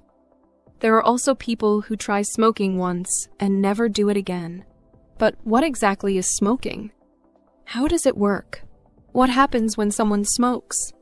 In this part, we will discuss smoking in detail. Smoking has been around for hundreds of years. In the past, people smoked tobacco in pipes and cigars. Today, most people smoke cigarettes. Some people also use electronic cigarettes, which are called e-cigarettes or vapes. These are different from normal cigarettes, but they still contain nicotine. What is smoking? Smoking means burning a substance and inhaling the smoke into the lungs. The most common substance that people smoke is tobacco. Tobacco comes from a plant, and it is dried and rolled into cigarettes. When a person lights a cigarette, the tobacco burns and they breathe in the smoke. When people smoke, they take in many chemicals. Some of these chemicals can be very harmful to the body. Smoking does not only affect the person who smokes, it can also affect the people around them. The smoke from a cigarette spreads in the air, and other people may breathe it in. This is called passive smoking or secondhand smoking. How do people smoke? There are different ways that people smoke. The most common way is by using cigarettes. A cigarette is a small roll of tobacco wrapped in paper. A person lights one end and breathes in the smoke. Some people also use cigars. A cigar is bigger and thicker than a cigarette. It has more tobacco and produces more smoke. Some people believe cigars are more expensive and special, so they smoke them on special occasions. Another way of smoking is using a pipe. In the past, many people used pipes to smoke tobacco. The tobacco is put inside the bowl of the pipe, and the person inhales the smoke through a long tube. Today, pipes are less common, but some people still use them. Some people also use hookahs or shishas. A hookah is a water pipe that is used for smoking flavored tobacco. It is popular in some cultures, and people often smoke it in groups. However, smoking a hookah can be just as harmful as smoking cigarettes. In recent years, electronic cigarettes, e-cigarettes, or vapes have become more popular. These devices do not burn tobacco. Instead, they heat a liquid that turns into vapor. People inhale the vapor in the same way they inhale cigarette smoke. Many people think vaping is safer than smoking, but it still contains nicotine and other chemicals. What happens when a person smokes? When a person smokes a cigarette, the smoke goes into their lungs. From the lungs, the chemicals in the smoke enter the bloodstream. This means the chemicals travel through the whole body. Nicotine, the addictive substance in tobacco, affects the brain. It makes the person feel calm or happy for a short time. However, this feeling does not last long. After some time, the person wants to smoke again. This is why smoking is addictive. The more a person smokes, the more their body gets used to nicotine. If they try to stop smoking, they may feel uncomfortable or stressed. This is called nicotine withdrawal. Many people find it very difficult to quit smoking because of this. Does smoking only affect the smoker?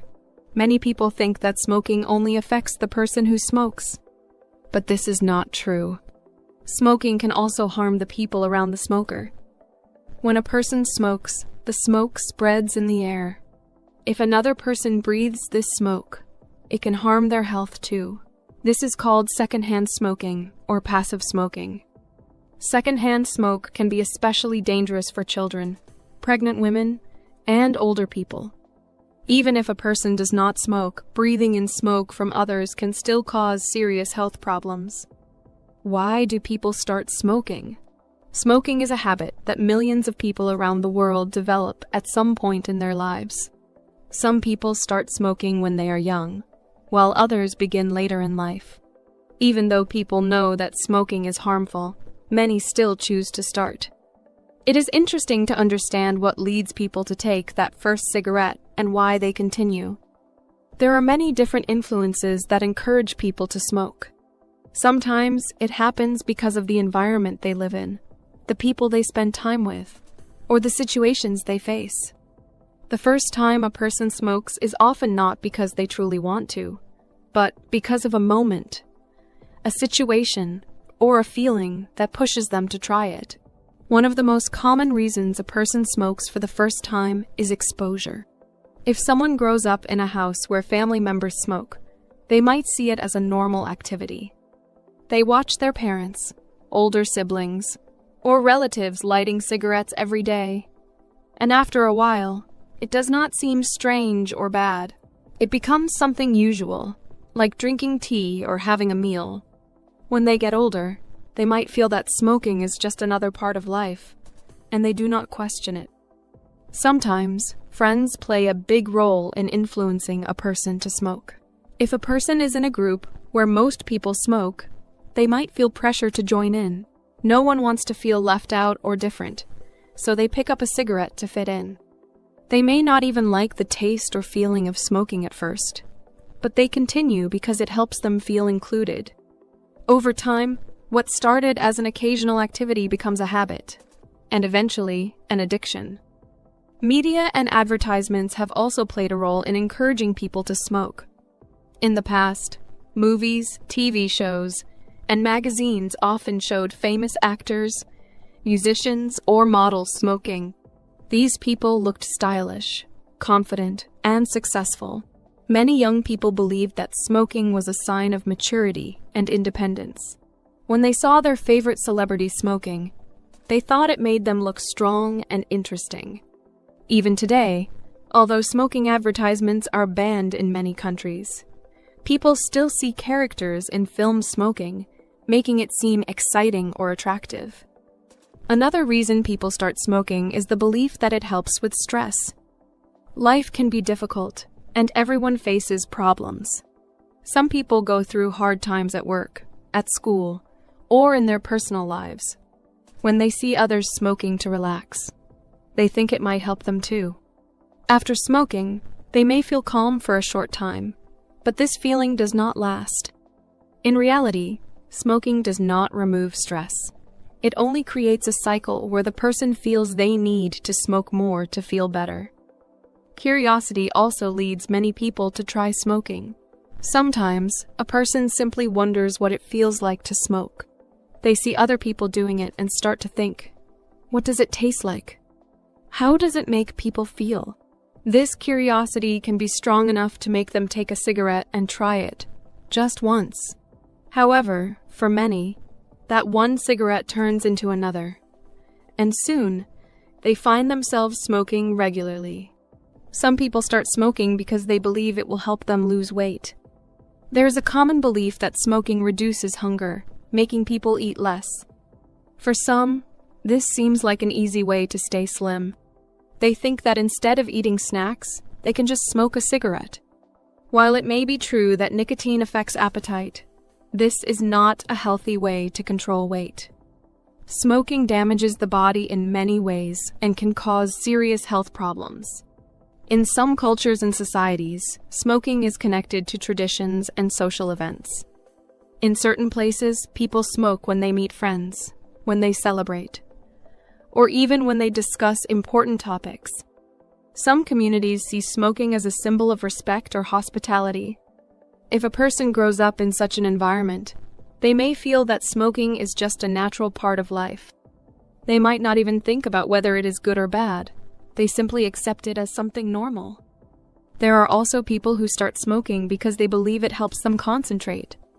Some students and professionals think that smoking makes them more focused, especially when they're studying or working on something important. They might see older students or colleagues smoking during breaks and assume that it improves their ability to think clearly. This belief makes them try smoking, hoping it will give them the same benefits. In some cases, people smoke because they want to rebel. They want to feel independent or break the rules set by parents, teachers, or society. Teenagers, in particular, often feel the need to prove that they can make their own choices. If smoking is seen as something forbidden, it becomes even more tempting.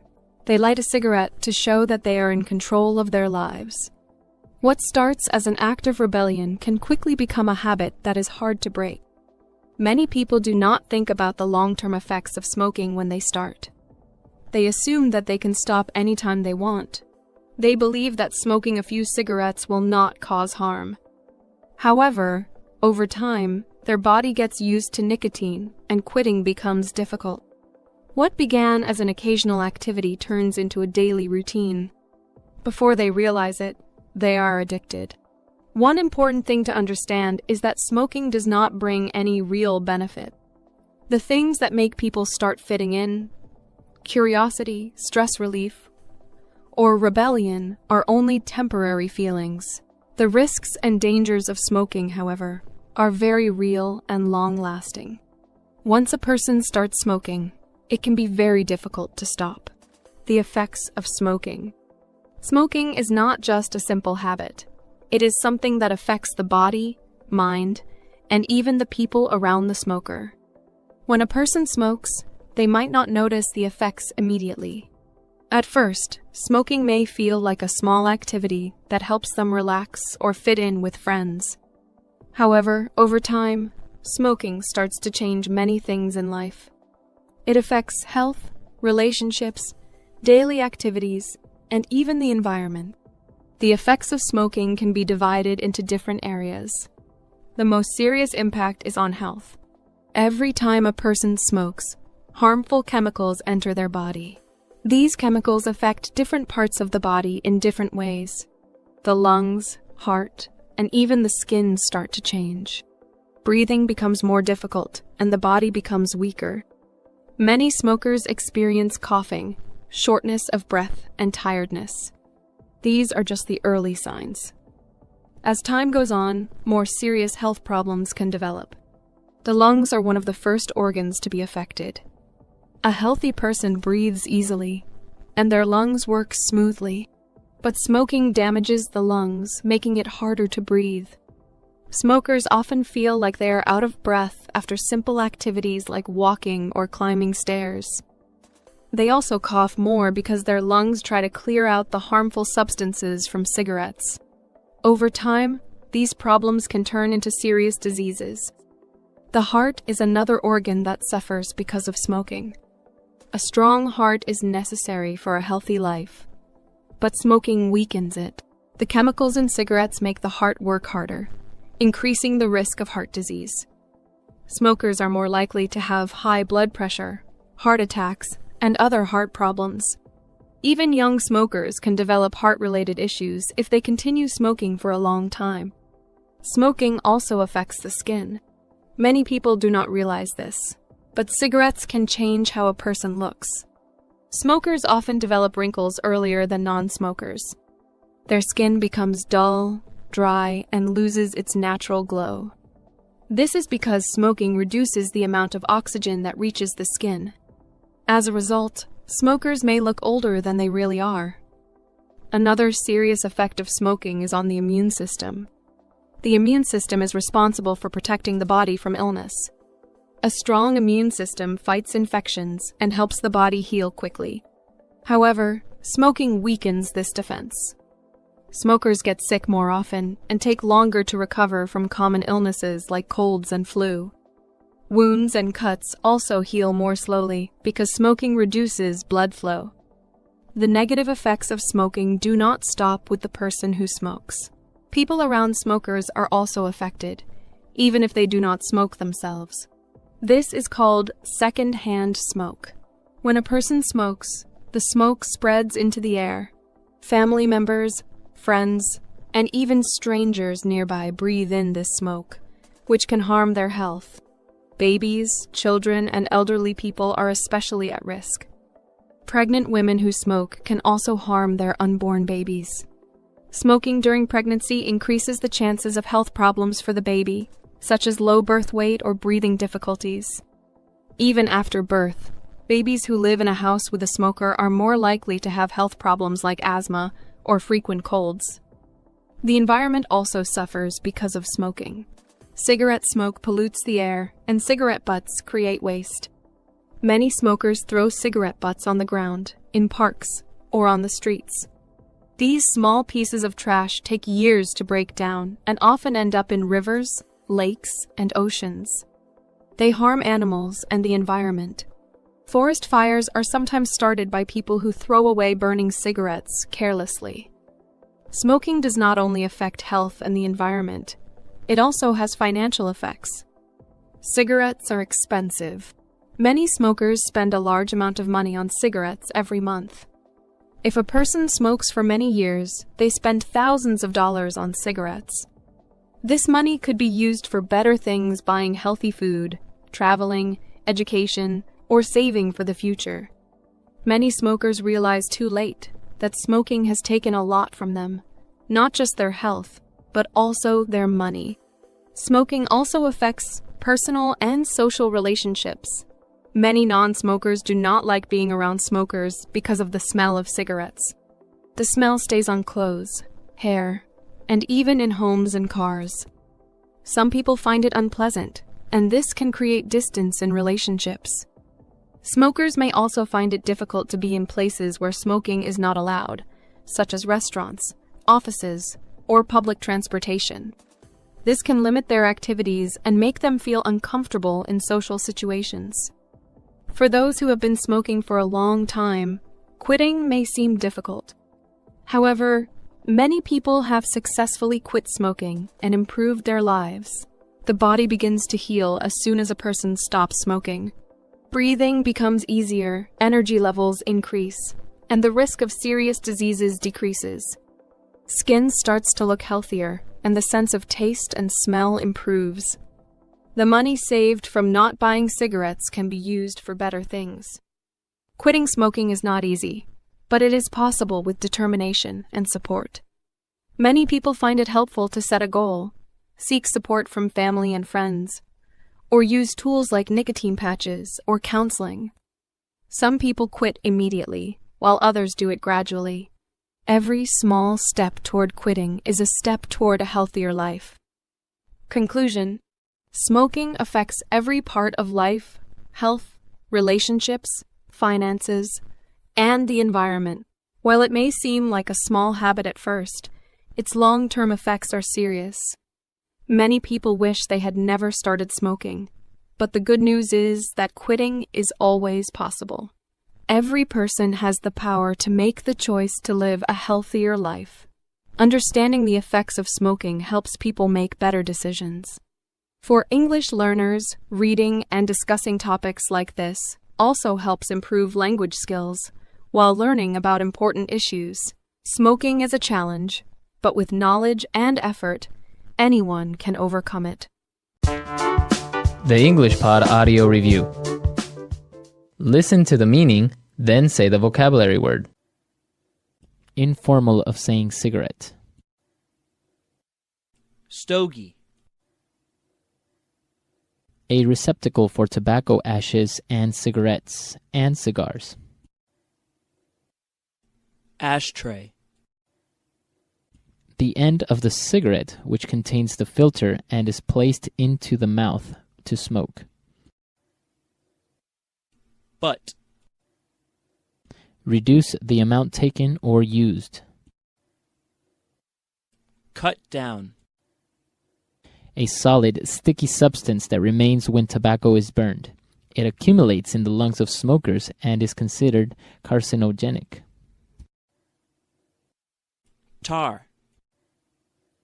Immediate, complete withdrawal from something. Cold turkey. A mechanical device for lighting a cigarette, cigar, or pipe. Lighter. A patch that slowly releases nicotine into the body. Nicotine patch. A thin strip of wood or cardboard tipped with a chemical that ignites when scraped against a rough or specially treated surface. Match. Gum that slowly releases nicotine into the body. Nicotine chewing gum. Smoking a cigarette once, a puff. Share a cigarette with someone. Drag. To act more forcefully, to regulate or repress. Crack down. To start smoking a cigarette. Light up. The strength of mind to carry out a decision. Willpower. A strong impulse, inner drive, or yearning. Urge. A box of cigarettes. Pack of smokes. Let's try that faster. A receptacle for tobacco ashes and cigarettes and cigars. Ashtray. Informal of saying cigarette. Stogie. To start smoking a cigarette. Light up. A strong impulse, inner drive, or yearning. Urge. A box of cigarettes. Pack of smokes. A solid, sticky substance that remains when tobacco is burned. It accumulates in the lungs of smokers and is considered carcinogenic. Tar. The strength of mind to carry out a decision. Willpower. The end of the cigarette which contains the filter and is placed into the mouth to smoke. Butt. Immediate, complete withdrawal from something. Cold turkey. A patch that slowly releases nicotine into the body. Nicotine patch. Reduce the amount taken or used. Cut down. Smoking a cigarette once, a puff. Share a cigarette with someone. Drag. A thin strip of wood or cardboard tipped with a chemical that ignites when scraped against a rough or specially treated surface. Match. A mechanical device for lighting a cigarette, cigar, or pipe. Lighter. To act more forcefully, to regulate or repress. Crack down. Gum that slowly releases nicotine into the body. Nicotine chewing gum. Now say the word and hear it in a sentence. Crack down.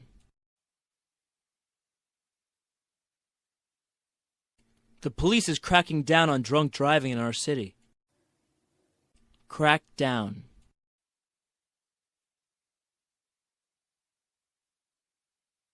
The president has passed a law that will crack down on possession of illegal substances.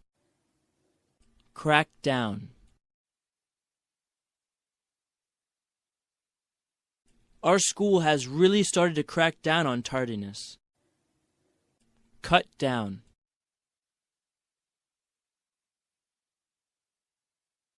You should really cut down on the amount of salt you eat. It's not good for you. Cut down.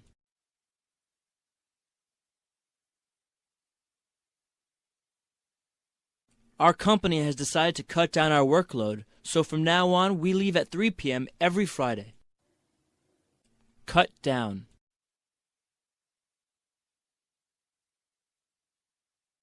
My doctor told me I need to cut down on fatty foods because of my heart condition. Light up.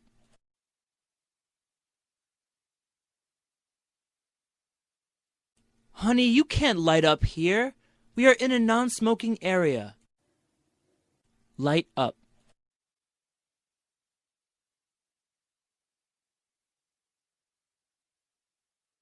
John is addicted to smoking.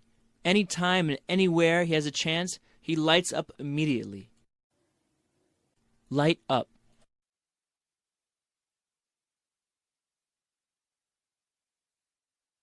The government is making it more difficult to light up with all these anti-smoking laws. Willpower.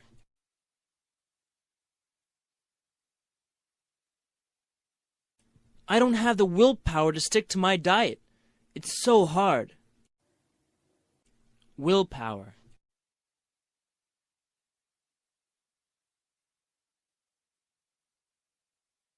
Kathy is a workaholic. She needs to gather more willpower and refuse to work extra hours. Willpower.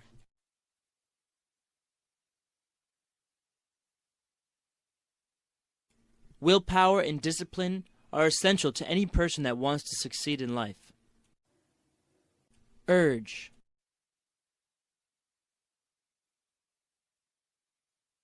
I was so angry at him that I felt a sudden urge to hit him. Urge.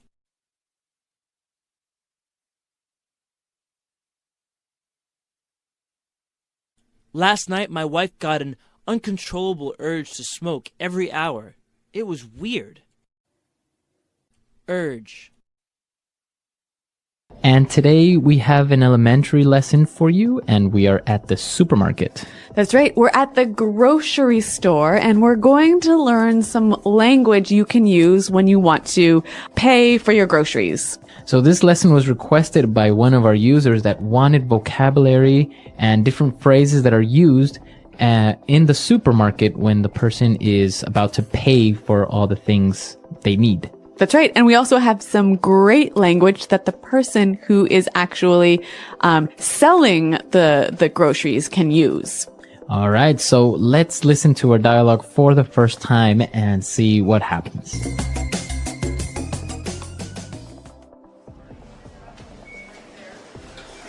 Excuse me, sir. This is the express checkout lane for people that have 15 items or fewer. It looks like you have more than 15 items there. Oh, come on.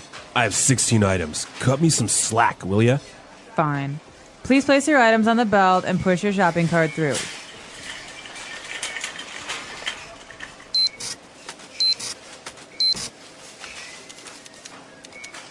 Do you prefer paper or plastic? Plastic. I also have a couple of coupons. No problem. I'll take those.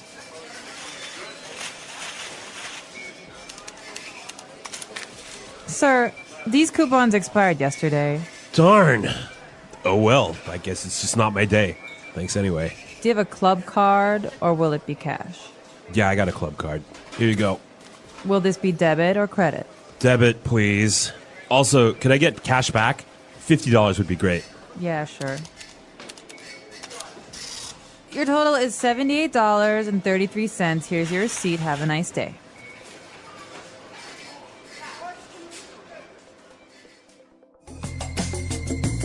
Well, we can see in this dialogue that the guy was able to buy his food and you know, they were using some really interesting, helpful language. That's right. And so why don't we look at this language now in Language Takeaway? Language takeaway.